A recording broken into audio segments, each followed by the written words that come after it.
We all know that 40k isn't exactly a PG setting. We all read and heard stories of the messed up things occurring in this franchise, with some models capturing a glimpse of how brutal it can get. However, it didn't deter GW to try to make this for kids, because which kid doesn't want to learn about the ruinous powers of the Chaos Gods, creating a little franchise called Warhammer Adventures, following a group of children exploring the galaxy of 40k. Just saying that sounds like a pretty terrible idea for how they're going to tackle this setting, because this isn't exactly Mr. Rogers' neighborhood. Everyone in this universe wants to kill you or just torture you for experiments and pleasure, sometimes both. The main selling factor of the franchise is the grim dark of the universe, giving an excuse as to what the little tin can is fighting and committing war crimes. They believe if we can make lore for kids, it'll be the same as for us, that somehow they'll convince their parents to buy these expensive models. I mean, seriously, how far were they willing to go? Did they have plans to make these characters into models, giving them rules? I mean, could you imagine them on the tabletop? Like, poor little Tan is getting shot by a railgun. It isn't just the violence, but a lot of the subject matter isn't exactly something that kids should learn about. We all knew their intentions, and it seems this little franchise has failed, since 5 years has passed with no new updates. Or it could easily be that GW has forgotten about this series, like most other factions.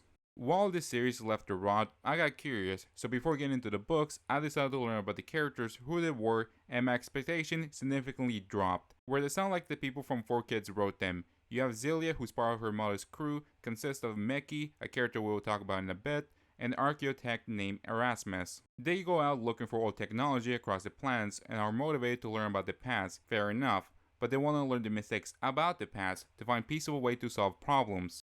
Zelia and her mother dislike guns and weapons and rather look for old history books to solve the problems of 40k. Like, are they going to tell a Chaos Space Marine in Terminator armor ancient history about how they're repeating the past mistakes? Somehow this will stop him from curb stomping a poor guardsman. Meki, a boy from the world of Mars, has an exoskeleton over his arm to support it and help him hack inside machines.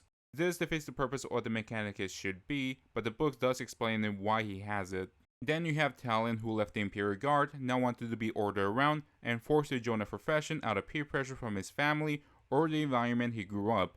Eventually, this leads him to join a group of gangs, and later the characters that we follow in the story, which is fair enough, except for the gang part. Not a bad message to give the kids, however the consequences for leaving the Imperial Guard is death, or turn to a servitor.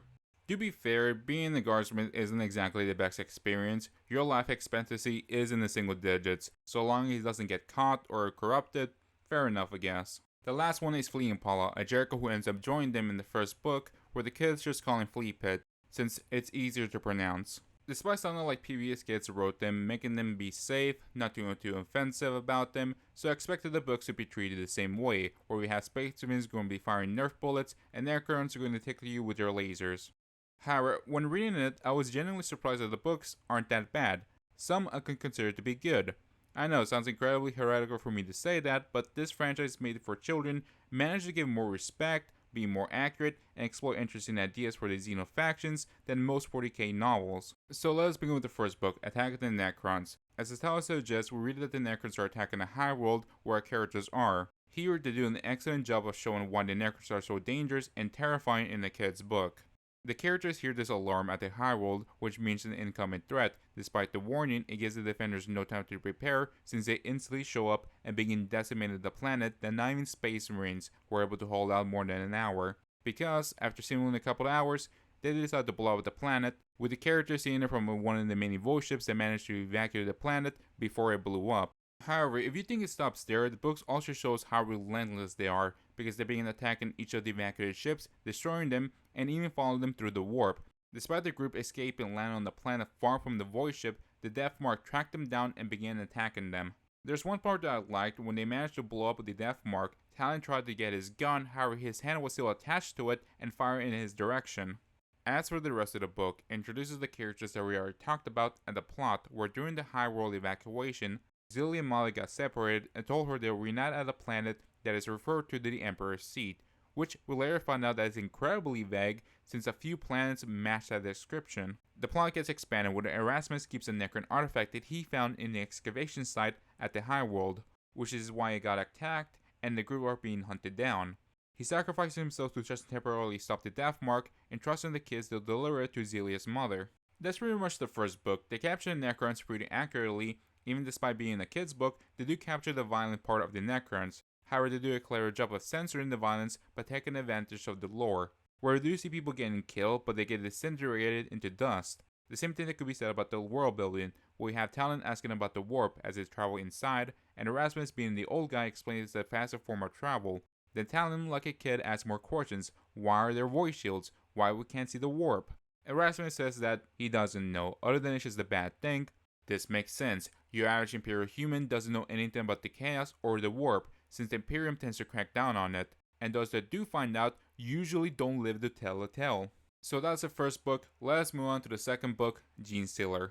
Now, I expected this book will introduce the Genestealer cult, but no, they only introduce the Genestealer himself, which is pretty bad. However, they don't go too far with it, like converting the kids into cultists. What we do get is how relentless this thing is. After finding the camp at the beginning of the story, the Genestealer kept chasing them throughout the rest of the book. We also get to see how they mind control the victims, by staring into their eyes like Talon, making him believe this creature will cause him no harm, makes him feel safe and happy and relaxed, seeing it as nothing more than a friend. The story continues where the first one left off. They're still stranded on a planet that is half if it had mushrooms for trees, and it's your classic story of how they can't get along but are forced to work together to survive.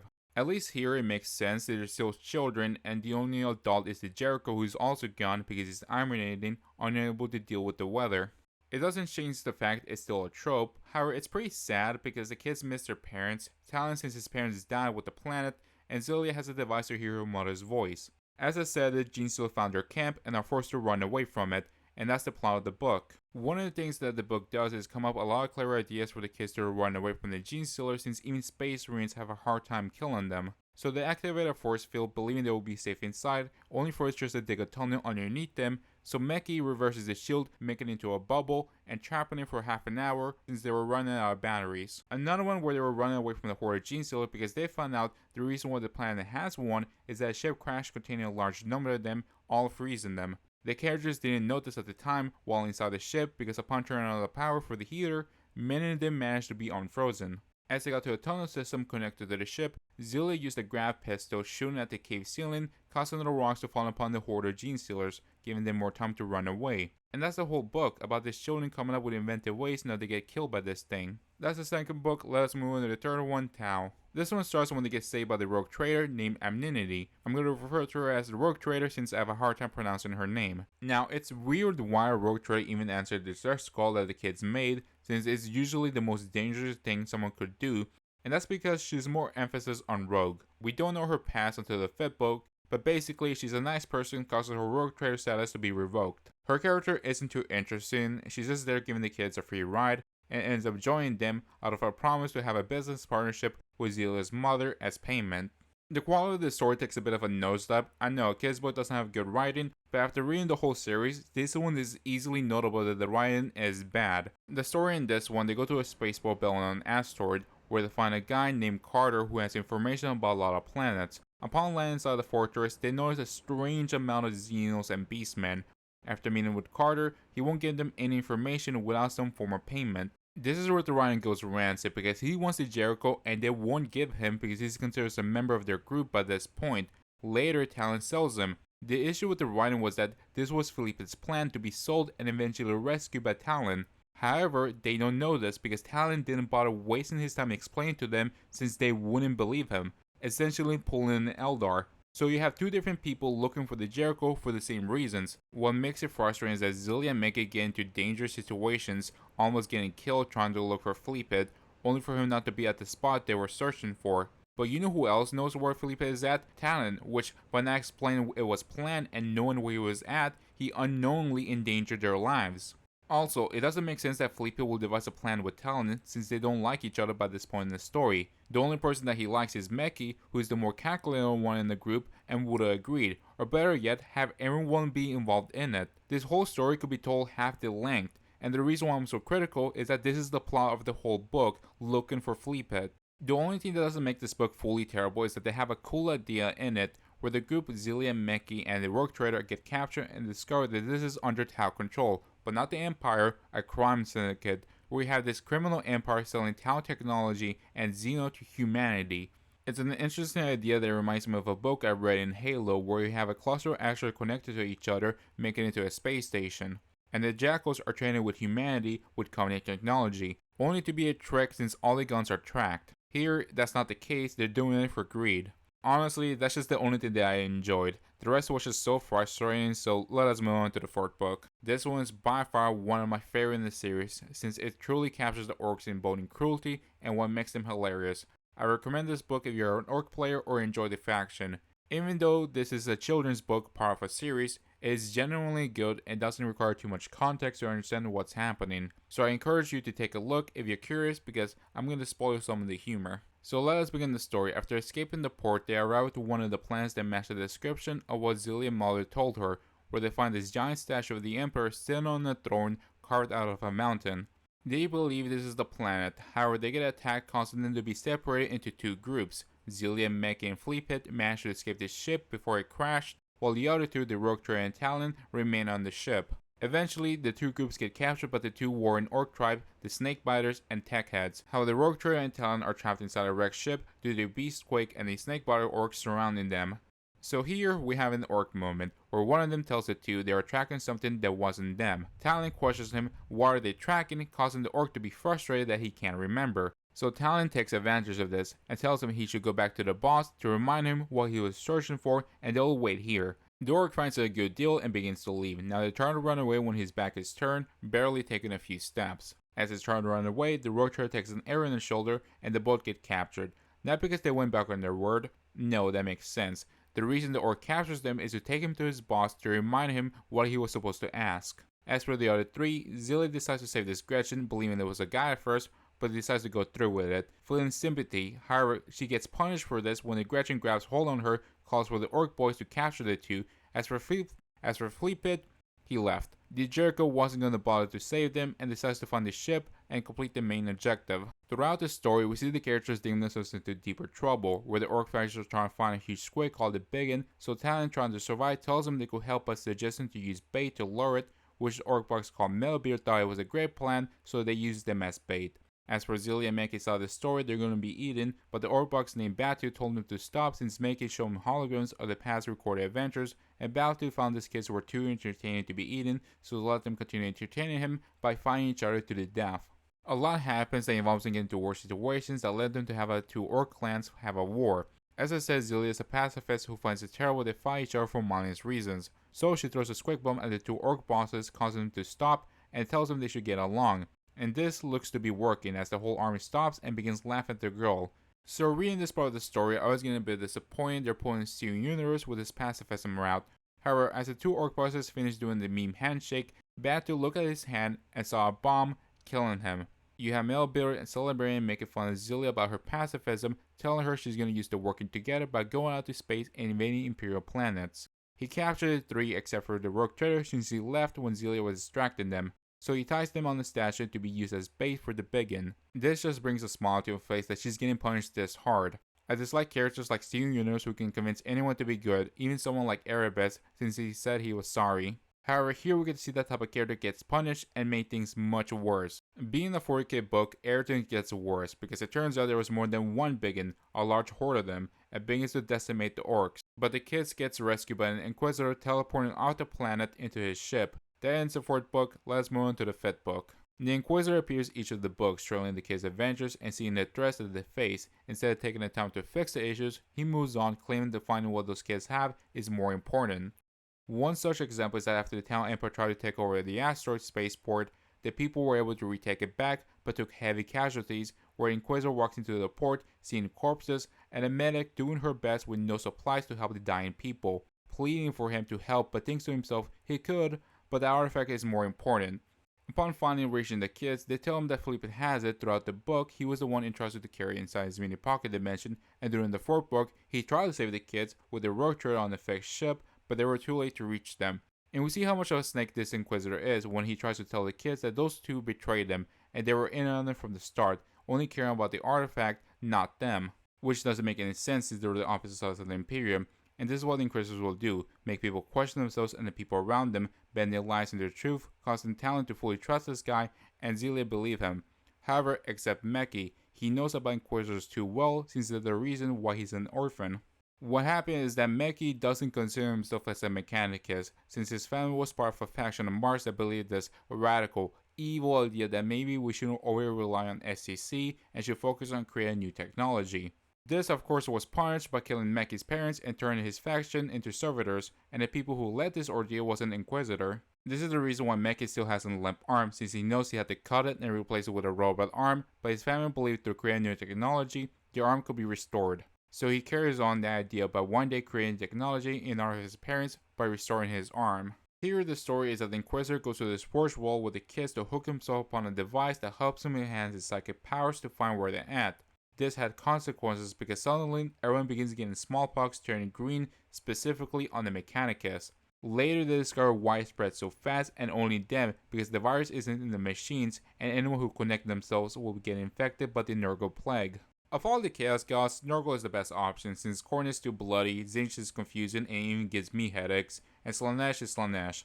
Especially since there's a lot of gross human kids shows that'll make Papa Nurgle proud, that one episode of SpongeBob with the splinters still haunts me. So yeah, I hate whoever wrote that episode. The hell was wrong with you? Anyway, let's get back on track. How did this happen? Well, it turns out the Inquisitor was infected with a virus, fighting with the Plague Marines. By connecting with his psychic powers, it spread the virus into the machines. Anyone who interacts with the machines, like the Mechanicus, cause them to become poxwalkers. And this is the reason why he's been looking for the device, since it allows the user to switch his consciousness with someone else. He took a liking to Talon, not for EDP reasons, but he was going to transfer his mind with his. It fails when he gets the device from Fleepit, since it was a fake one, causing him to be rotted away with his ship stolen by the group, leaving the Nurgle infected Forge world. That ends the 5th book. Let's move to the 6th one, where it ends kinda anticlimactic. Since it started off strong with the Necrons, here it ends pretty weak. They finally arrive at the planet where Zelia Mother told her to find her, and then finally reunite with her mother. They try to come up with a plan to get rid of the relic by burying the device on the planet. They do come up with an excuse that will bury it deep in the ground and surround it with blackstone so it will no longer be traced. I'd rather just chunk it out to space, since the refugees of the high world are also on this planet trying to make a new life, and I wouldn't feel comfortable burying a thing that is the reason the planet blew up. As they're going to bury it, they get attacked by the Necrons with a pyramid appearing before them, and a lot of things happen, but eventually Mekhi, Fleepit, and Zealot got captured, and it's revealed to them it was rigged from the start. The Necrons, upon hearing Erasmus's final words, decided it's easier to wait here on this planet instead of going on a wild goose chase like the Inquisitor.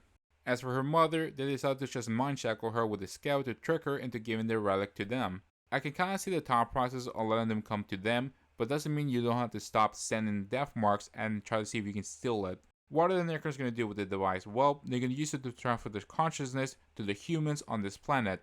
Why human? A creature that's susceptible to disease, you think something like an Eldar would be better. Even Zelia questions him why not bad grown up some bodies, and they reply they can't be bothered to do it.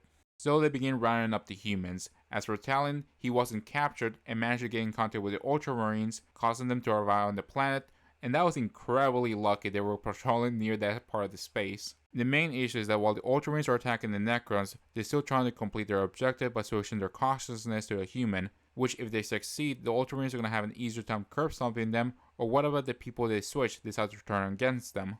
That's not the only problem. Another one is how they defeated the Necron Overlord, where the kids managed to escape from him since he was distracted by his plans to notice them. The kids managed to reach the teleporter where they got a call from Talon telling them to teleport something inside. It turns out it was a melta-bomb. Also, I want to mention the specific moment that happened because I found it amusing, where the Ultramarine captain sees Talon why he's in the battlefield that Space Marine's objective is to protect children of the Imperium, which is pretty hypocritical. However, when they deliver the bomb inside the pyramid, he tells the kids, "Good luck, you're on your own," which is probably done intentionally. Going back on track, the way the characters defeat the Overlord is by Zelia shooting the web into the death marker, and this causes him to accidentally misfire into his Overlord, disintegrating half his body, and his bodyguard begins curb stomping the death marker. Eventually, he falls into the melta-bomb charge by being kicked in his face, and the kids escape by being teleported out. It's honestly a pretty lame way to defeat the Necron Overlord like this, even if it was a nameless one. Throughout the book, the characters figure out a clever solution to get themselves out of trouble, since they have no way of killing them. And I'm a sucker for those type of stories. I enjoy my characters figuring out a solution to defeat something that's far stronger than them. However, nothing clever was done to defeat the Overlord, it was just pure luck. And it doesn't make sense why didn't the guards shield him, or he had some way of not getting shot like that. There's no way this should have happened, so I'm going to presume that the author had a difficult time thinking of a way the kids to defeat him or escape. And the reason why I'm so critical is the book did a fantastic job of portraying how strong the Necrons are supposed to be, only to be treated the same way how GW usually treats its Xeno factions. The ending is that the kids decide to go their separate ways, where Zila, her mother, and Meki decide to live on the planet and live peacefully, while Jericho, Talon, and the Rogue Trader continue going off on their adventures. Even though the series was meant to be a cash grab to have kids make their parents cry when they use their wallets, surprisingly the books wasn't schlock or hastily put together. Separating the art from the corporate side, a lot of thought was put into the books, doing its best to explain the lore to the children without going into too much specifics of the disturbing parts. Despite the books not being as bad as people would have thought, it was best for to cancel the series since I'd rather GW focus on other things. It's also better that the kids save up their money on other things than spend all their finances on models. Like, this isn't a cheap hobby. There's another reason why I support it to be cancelled, not because of its finances or extreme violence. It is because I remember watching an AVGN video where he was reviewing Nintendo Power, going through the questions that people asked about Nintendo. One of them was that they should stop making games for kids and instead focus on teens, since kids find whatever the older people are interested in to be cool. I feel the same way here because I think kids will see this book as nothing more than kids crap. They rather read or get into whatever the older fans will watch more interesting, since that's what they perceive to be cool. So in other words, if GW wants more people to buy their products, just continue making more books of the factions, and allow itself to spread from the word of mouth, since that's how people usually get into Warhammer, not caring towards the few, just making a cool, interesting setting that people want to learn about. So that's pretty much it. Thank you for watching, and bye.